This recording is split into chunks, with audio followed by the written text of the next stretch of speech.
మీరు కొద్దిగా గ్యాప్ ఇచ్చుకోవాలి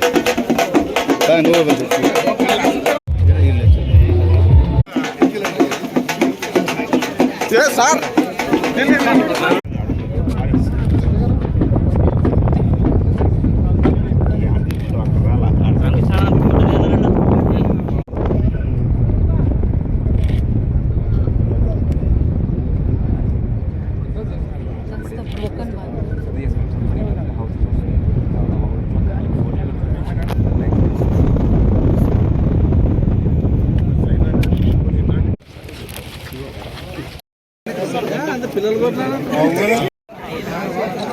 నువ్వు చెల్లుకి ఇట్లా పైన పెట్టావు, నాకు అడ్డం పెడితే ఎట్లా?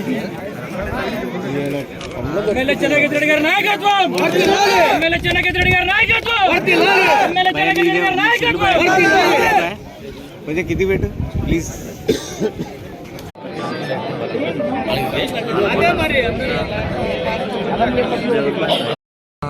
బయలు 2009లో పాత బ్రిడ్జ్ తుంగభద్ర నది మీద వరదలు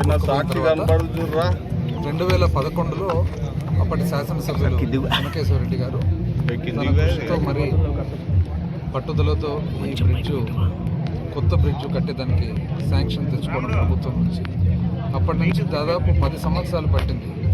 ఎన్నో ఇబ్బందులు ఎదుర్కొన్నా కూడా, మధ్యలో కరోనా వచ్చినా కూడా పట్టు వదలకుండా ఎక్కడ ఎన్ని అడ్డంకులు వచ్చినా కూడా దాటుకొని పూర్తి చేయడం జరిగిందనమాట.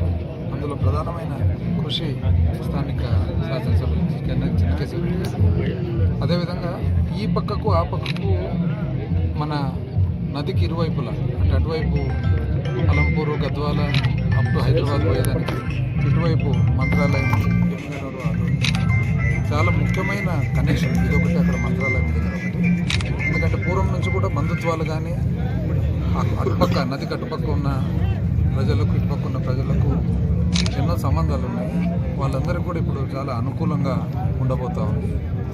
అటువైపు కూడా త్వరలోనే రోడ్డు మార్గం కొద్దిగా స్ట్రెంగ్తన్ చేయబోతూ ఉన్నారు.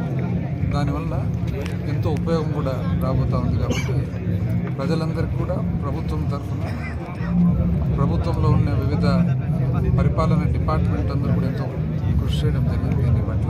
ఎందుకంటే ఆ బ్రిడ్జి పోతుంటే హైట్ కానీ, దాని స్పాన్ కానీ, అదేవిధంగా వెడల్పు కానీ, ఇవన్నీ కూడా చాలా రాబోయే కాలానికి ట్రాఫిక్ అనుకూలంగా ఉండేట్టుగా కట్టడం కూడా జరిగింది.